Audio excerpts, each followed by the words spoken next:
Istri Ajun Perwira yakni Jennifer Jill kini kembali menjalani sidang atas kasus dugaan penyalahgunaan narkoba. Sidang yang berlangsung pada hari Senin 2 Agustus 2021 itu berjalan secara virtual mengingat situasi saat ini masih dalam pemberlakuan pembatasan kegiatan masyarakat level 4. Kuasa hukum dari Jennifer Jill buka suara terkait jalannya sidang yang digelar di Pengadilan Negeri Jakarta Barat tersebut. Pada hari ini membacakan pledoi terhadap saudara JJ. Concern daripada kami adalah satu, saudara JJ mendapatkan haknya untuk dilakukan rehabilitasi.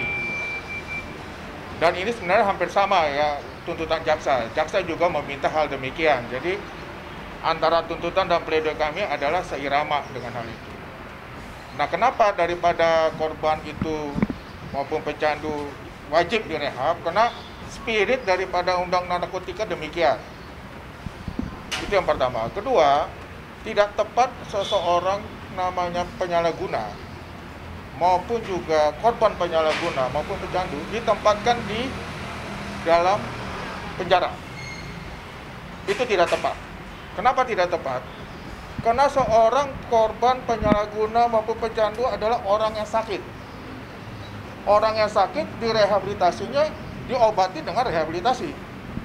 Itu yang kedua. Yang ketiga, sesuai dengan petunjuk daripada hasil asesmen, bahwa saudara JJ ini adalah direhabilitasi.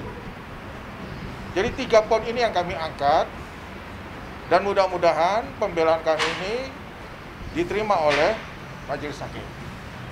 Jadi benar, jadi pada tahun 2017 kalau tidak salah, dia pernah menggunakan konsumsi daripada narkotika, jenis sabu. Dengan itikat baiknya, kembali saya tegaskan, itikat baik saudara JJ.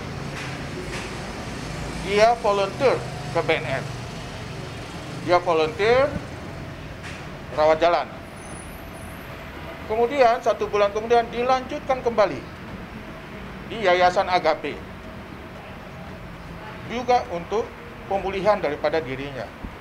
2 kondisi ini membuktikan bahwa dia dengan kesadaran dan itikat baiknya, dia mau untuk berobat. Nah, concern ini juga menjadi perhitungan oleh BNN dalam asesmennya bahwa JJ ini lebih tepat di rehabilitasi. Mewakili kliennya, selaku kuasa hukum dari Jennifer Jill mengungkapkan alasan sang klien menggunakan narkoba yaitu karena depresi setelah ditinggal oleh suaminya, Maxwell Arman, yang meninggal dunia sejak tahun 2017. Pada saat itu dia mengalami kondisi bahwa suaminya yang terdahulu meninggal dunia. Itu pukulan berat buat dia. Nah, pada saat dia mengalami masalah itu dia depresi. Nah, dia mencari jalan dengan cara terlalu cepat dengan mencoba narkotika itu. Nah, efek daripada sabu itu kan stimulus di otak gitu. Stimulusnya apa? Dia merasa tenang. Tapi dia menyadari bahwa makin lama tidak membawa kesehatan yang baik buat dirinya, makanya dia rehab dengan sukarela.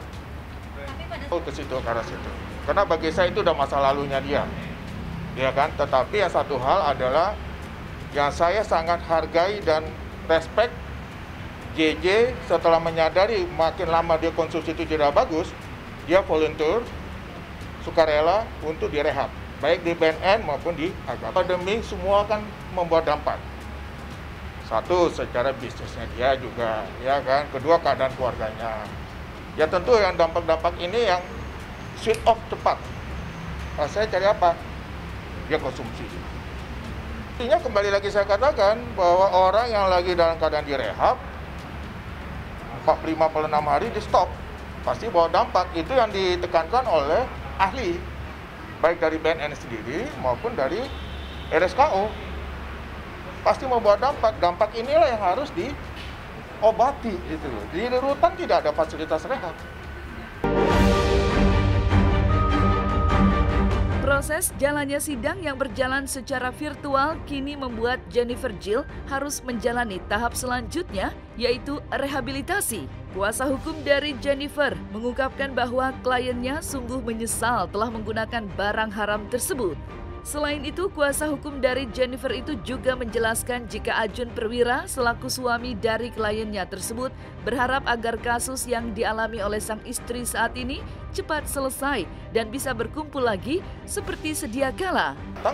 Menjenguk, memberikan moral pada JJ bahwa dia menyesali, dia pengen cepat direhab, cepat setelah itu berkumpul sama keluarganya, karena anak-anaknya kan ada anaknya masih kecil, butuh kasih sayang seorang ibu. Itu hal yang nature sebagai seorang ibu.